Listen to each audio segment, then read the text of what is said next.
எங்க கொஞ்சம் அமைதியா இருங்க, நான் பேசிக்கிறேன். சார், இவங்க ரூபாவதி மேடம் பையன் அடிச்சது உண்மைதான். நீங்க அது தப்புன்னு சொல்றதும் நியாயம்தான். ஆனா அவங்க இவனை எதுக்காக அடிச்சாங்கன்னு ஒரு நிமிஷம் காது கொடுத்து கேக்குறீங்களா? என்னமா கேட்கணும்? என்ன கேட்கணும்? எங்க பக்கம் இருக்கிற நியாயத்தை கேட்கணும் சார். கோர்ட்ல நியாய தேவதை கையில இருக்கிற தராசு உங்க மனசுலயும் இருக்கணும் சார். யார் மேல கம்ப்ளைண்ட் கொடுத்தாலும் சரி, யார் பக்கம் தப்பு இருக்குன்னு தீர விசாரிச்சுதான் நீங்க சட்டப்படி நடவடிக்கை எடுக்கணும் sir.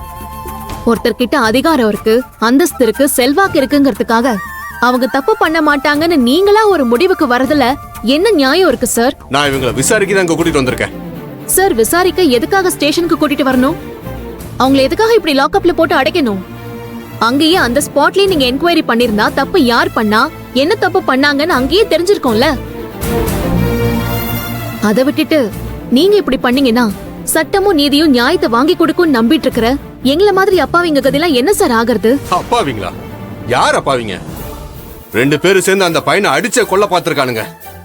Attempt to murder. Sir, நான் உங்ககிட்ட ரூபாவதி மேடமோட பையனை பத்தி சொல்லிட்டே இருக்கேன், ஆனா நீங்க கேட்கவே மாட்டேங்கிறீங்க. அந்த கௌதம் இவங்களோட தங்கச்சி வாழ்க்கையவே கெடுத்துட்டான் சார். அவன் மேல நீங்க என்ன கேஸ் போட போறீங்க? இபி கோல எந்த செக்ஷன்ல அவனுக்கு தண்டனை வாங்கி கொடுக்க போறீங்க?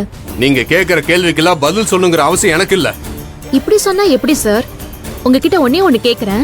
உங்களுக்கு ஒரு தங்கச்சி இருந்து உங்க தங்கச்சி கிட்ட ஒருத்தன் தப்பா நடந்து அவ வாழ்க்கையவே கெடுக்க பார்த்தான்னா உங்களுக்குள்ள இருக்கிற ரத்த பாசம் துடிக்காதா சார்? அவனை சும்மா விட்டு வேடிக்கை பாப்பீங்களா? சொல்லுங்க சார். ஏமா, இந்த வேய்க்கானெல்லாம் பேசுற வேலையெல்லாம் என்கிட்ட வேண்டாம். நீ சொல்ற மாதிரி அந்த பையன் ஏதாவது தப்பு பண்ணா, பிரச்சனை பண்ணிருந்தான்னா நியாயமா இவங்க போலீஸ்ல தானே கம்ப்ளைண்ட் கொடுத்திருக்கணும். அதை விட்டுட்டு வீட்டுக்குள்ள புந்து ரவுடிசம் பண்ணுவாங்களா? அதுவும் சொசைட்டில பெரிய பொசிஷன்ல இருக்கிறவங்க மேல கை வச்சா சும்மா விட்டுருவாங்களா? என்ன சார் பெரிய பொசிஷன்? கையில பணமும் அந்த பணத்துக்காக நாக்கு தொங்க போட்டு அலைற கூட்டமும் பின்னாடி இருந்தா அது பெரிய பொசிஷனா சார்? அவங்க என்ன வேணாலும் பண்ணுவாங்க, அப்படிதானே சார்? அந்த கௌதம் தப்பு பண்ணிருக்கான் சார். என் சிஸ்டர் அல்லாவோட லைஃபையே ஸ்பாயில் பண்ணிருக்கான்னு சொல்றேன். அது என்ன ஏதுன்னு கூட கேட்காம கண்மூடித்தனமா அவங்களுக்கு சப்போர்ட் பண்ணிட்டு இருக்கீங்க. இதெல்லாம் கொஞ்சம் கூட சரியில்லை சார். உங்ககிட்ட நியாயம் கிடைக்காதுன்னு புரிஞ்சிருச்சு. நான் உங்களை விட பெரிய அபிஷியல போய் பார்த்து அவர்கிட்ட என் கையில இருக்கிற ஆதாரத்தை கொடுத்து அந்த கௌதம் அரெஸ்ட் பண்ண வச்சு என் ஹஸ்பண்டையும் என் பிரதர் இன் லாவையும் நான் வெளியே கொண்டு வருவேன் சார். என்னம்மா, என்ன சொல்றீங்க? எவிடன்ஸ் இருக்கா? ஆமா சார். அந்த கௌதம் என் நாத்தனாருக்கு அனுப்புன தப்பான வீடியோஸ், அசிங்கமான போட்டோஸ் எல்லாமே நான் வச்சிருக்கேன் சார்.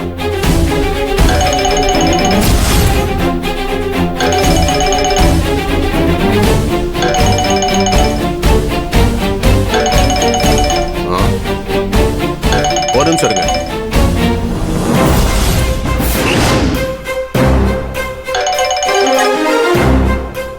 மேடம். இன்ஸ்பெக்டர், நான் உங்களுக்கு எதுவும் டீடைலா சொல்ல வேண்டிய அவசியம் இருக்காதுன்னு நினைக்கிறேன்.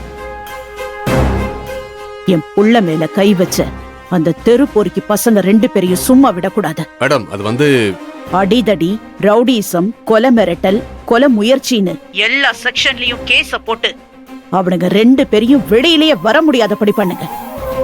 என் புள்ள துடிக்கிறத பாக்கும்போது எனக்கு ரத்தம் கொதிக்குது. அவனுங்க 2 பேரையும் உயிரோடவே விடக்கூடாது. எவ்வளவு ஆத்திரம் வருது தெரியுமா எனக்கு? ஆனா இப்போ இருக்கிற சூழ்நிலையில நான் தனிப்பட்ட முறையில எதுவும் செய்ய விரும்பல. சட்டப்படிதான் செய்ய ஆசைப்படுறேன். நல்லா சிறப்பா செஞ்சு விட்டுருங்க. புரியுதா இன்ஸ்பெக்டர்? புரியுது மேடம். நீங்க சொல்றதெல்லாம் கரெக்ட் தான். ஆனா இங்க பிரபுவோட பொண்டாட்டி உங்க சன் கௌதம் அவங்க நாத்தனார டார்ச்சர் பண்ணி அவங்க வாழ்க்கையை கெடுத்துட்டதா சொல்லி அதுக்கு வீடியோஸ், போட்டோஸ், எவிடன்ஸ்லாம் இருக்குன்னு சொல்லி ரொம்ப பெருசா சவுண்ட் விட்டு எகிரிக்கிட்டு இருக்காங்க மேடம். அந்த எவிடன்ஸை வச்சுக்கிட்டு எனக்கு மேல இருக்கிற அதிகாரிகளை போய் பாப்பேன்னு என்னையே மிரட்டுறாங்க மேடம். சப்போஸ் அவங்க சொல்ற மாதிரி உங்க பையனுக்கு எதிரா ஏதாவது எவிடன்ஸ் இருந்துச்சுன்னா அதுக்கப்புறம் நான் எதுவும் பண்ண முடியாது மேடம். உங்க பையன் மேல கேஸ் போற மாதிரி ஆயிடும் மேடம். கொஞ்சம் பாத்துக்கோங்க. என்ன இன்ஸ்பெக்டர் இப்படி சொல்றீங்க? வேற வழியே இல்ல மேடம். அந்த பொண்ணு எங்கிட்டே ரொம்ப சட்டமெல்லாம் பேசுறா மேடம். அவ சொல்ற மாதிரி இத மேலதிகாரிங்க கிட்ட கொண்டு போனா என் வேலைக்கே பிரச்சனை ஆயிடும். என் சைட்ல இருந்தும் நீங்க கொஞ்சம் யோசிச்சு பாருங்க மேடம். ஒரு நிமிஷம் இருங்க.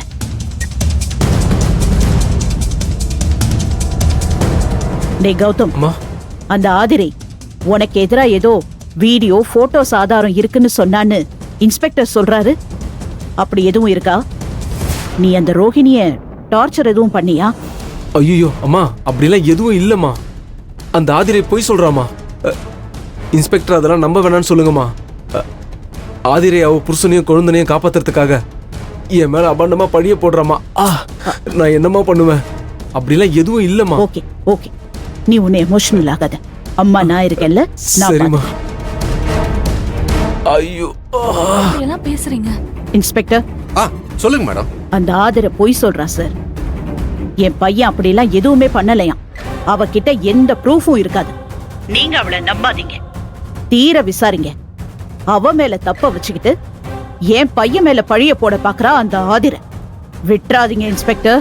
ஓகே மேடம், எவிடன்ஸ் எதுவும் இல்லைன்னு சொல்லிட்டீங்கல்ல, இதுக்கப்புறம் நான் என்ன பண்ணுமோ அதை பண்ணிக்கிறேன் மேடம். ஓகே, சீக்கிரமா குட் நியூஸ் சொல்லுங்க. சரிங்க மேடம். நான் வைக்கிறேன்.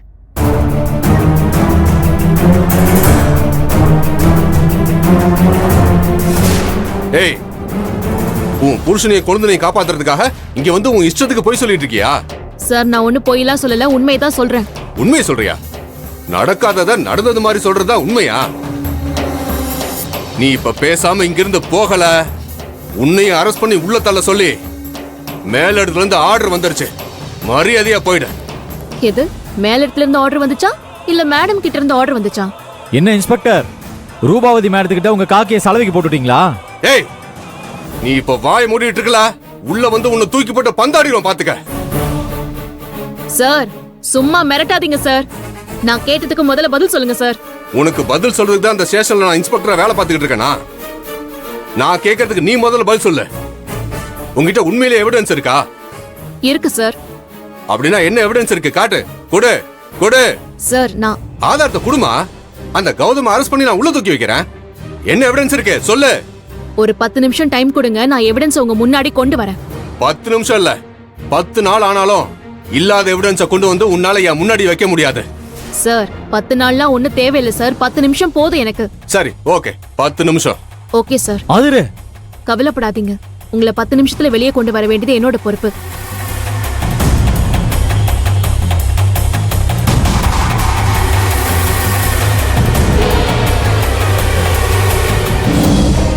ஐயோ கடவுளே, இந்நேரம் அங்க என்ன ஆச்சோ தெரியலையே. போனவங்களையும் ஆளை காணோம், அவங்க கிட்ட இருந்து ஒரு போனையும் காணோமே. இல்ல, நீயாவது ஆதரிக்கு ஒரு போனை போட்டு என்ன ஆச்சு ஏதாச்சுன்னு கேளுப்பா. சரிம்மா. யாரு கூப்பிடுறா? தில்ல ஆதிர தாமா. ஆதிர, என்னாச்சுமா? பிரபுவும் கார்த்தியும் அங்க போனாங்களே, பெருசா ஏதாவது பிரச்சனை பண்ணாங்களா? ஆமா மாமா, இவங்க 2 பேரும் அந்த கௌதம் அடிச்சு பிரச்சனை பண்ணி அந்த ரூபாவதியை போலீஸ்ல கம்ப்ளைண்ட் கொடுத்து இப்ப நாங்க ஸ்டேஷன்ல தான் மாமா இருக்கோம். என்னது, ஸ்டேஷன்ல இருக்கீங்களா?